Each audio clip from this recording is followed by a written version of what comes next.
John TASMAC தொழிற்சங்கங்களுடைய கூட்டுக்குழு convener.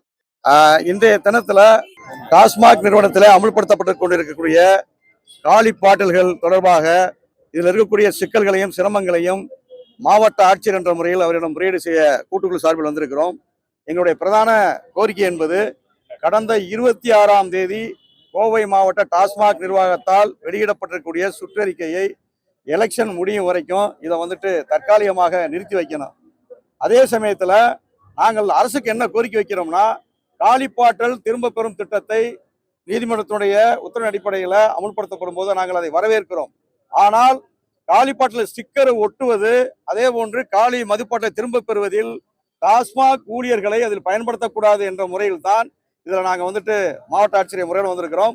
எங்களுடைய கோரிக்கைகள் நிறைவேறும் என்று நாங்கள் உறுதியாக நம்புகிறோம். அதுவரைக்கும் அரசோடு டாஸ்மாக் மந்திரியோடு பேசும்போது அவுட் சோர்சிங் முறையில் நாங்கள் இதற்கு மாற்றி ஏற்பாடு செய்கிறோம் என்ற உறுதிமொழி கொடுத்திருக்காங்க. அதே மாதிரி வருகிற 13ஆம் தேதி நீதிமன்றத்தில் அந்த வழக்கு வருது. இப்படி எல்லாம் இருக்கும்போது கோவை மாவட்ட நிர்வாகம் எங்களை மேற்கொண்டு இந்த காலிப்பாட்டல் திரும்ப பெறுவதில் நெருக்கடியை கொடுப்பது என்பது பொருத்தமல்ல.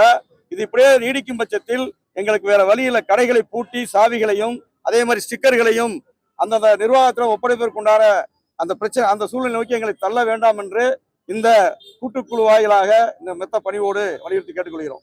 இந்த திட்டத்தை நாங்கள் வரவேற்கிறோம். ஆனால் டாஸ்மாக் ஊழியர்களை கொண்டு இதை அமுல்படுத்துவதை எங்களுக்கு உடன்பாடு இல்லை. மாற்று ஏற்பாடை கொண்டு நிர்வாகத்தை அமுல்படுத்தணும். ஆமா, டாஸ்மாக் நிர்வாகம் எங்களை நிர்பந்திக்குது, அதை கைவிடணும்.